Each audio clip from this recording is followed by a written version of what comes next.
It's Jeff from Budrum here. I'm just extracting the honey out of my frames. I brought in earlier, and I did a whole day yesterday and did 11 boxes. And I'm just starting today's effort. What I've got is a 2-frame extractor here, so I just put the decapped frames in there, and I've got a steam knife which is heated up from a little pressure cooker on a hot plate on the floor there. And you've got a hose coming through the steam knife which heats it up, and then you've got the return line goes into a bucket. And I've got a bin here with a false floor in it. You can maybe bring the camera around here.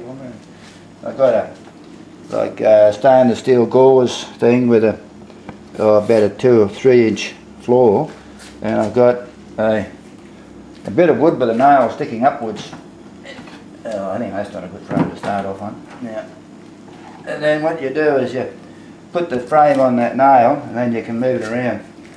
This one's got a little bit of brood. Can you get up close up on that? Well, there's a little bit of brood down the bottom here, so I'm just going to get rid of that before I get the honey out of it.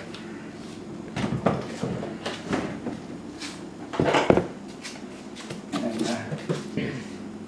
just cut that bit out. You don't want any brood in the honey.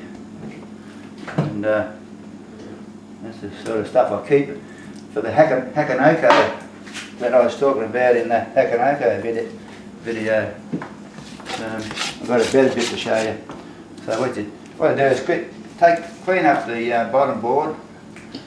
I've always done that, but the main reason for doing that now is because of the small hive beetle. So you've got to, since we've had the small hive beetle, you've got to be ever diligent, conscious that they could be breeding. So if you kill bees when you return the frames, you run the risk of the small hive beetle being able to breed in those dead bees. So that's an important thing, to clean up the frames before you put them in, and then before you put the frames back in again.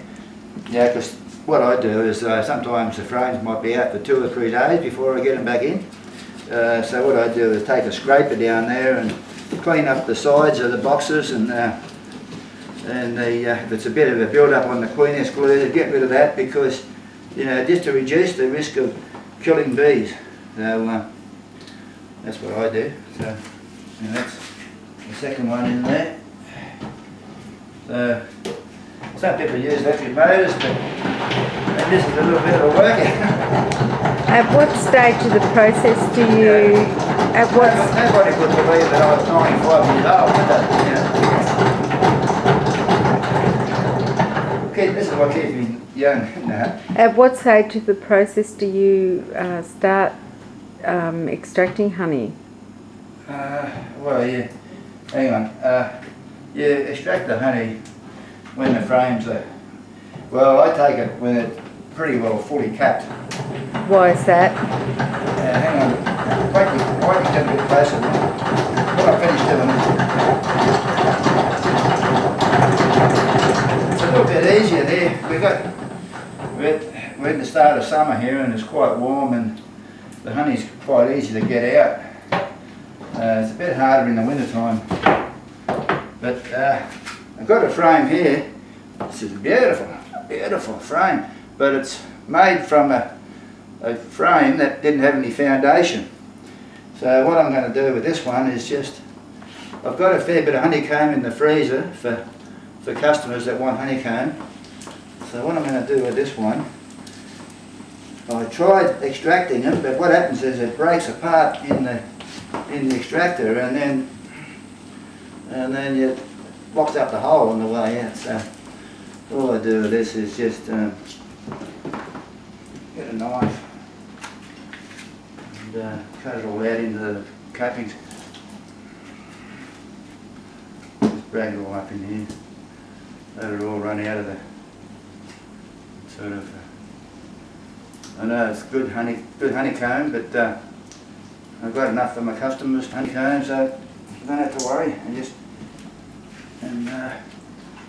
So you can sort of use foundationless comb frames when you haven't got any frames ready to go in, and so I just, as long as you put them in between 2 full frames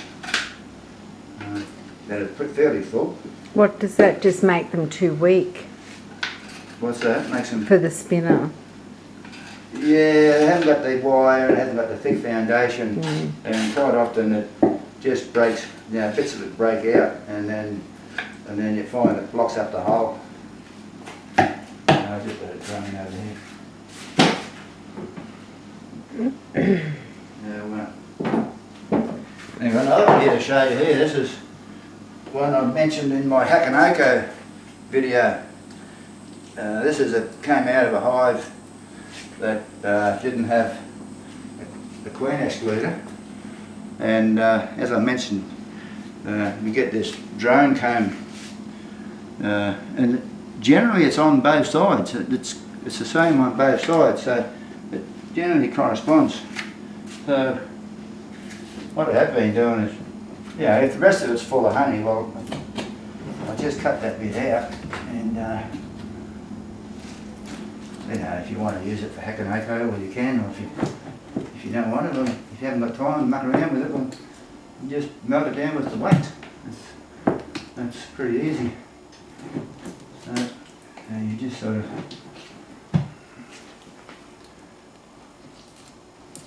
I thought, well, you know, there's 2/3 of a frame there, so I might as well grab it. Actually, this one's out of an old frame that came out of the brood. So I think once I get the honey out of this one, it'll probably just get cut out.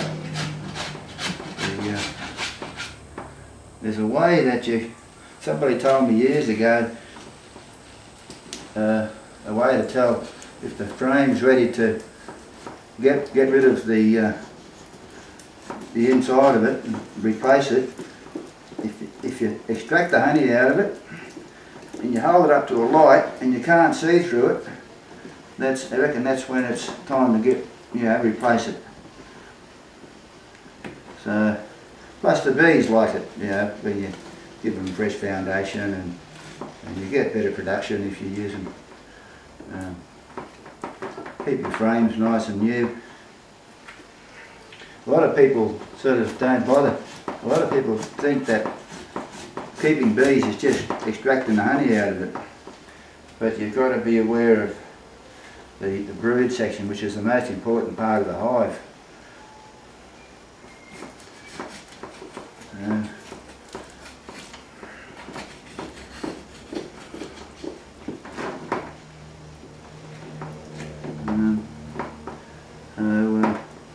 So yeah, I think you asked me a question before, Rhonda, about why you take it when it's fully capped. Well, one book I read, they say you should take it when it's about 2/3 capped.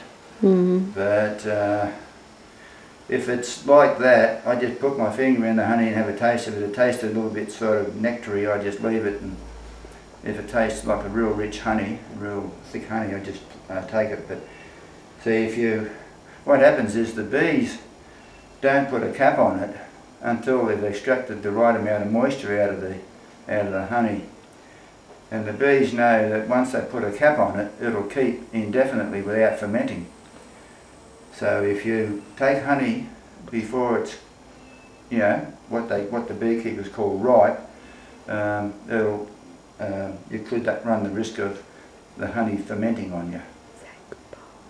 So anyway, that's about the end of this story, this little talk, and I'm going to come back and do another talk and talk about crystallised honey and that sort of thing. So I'll catch you later. Bye.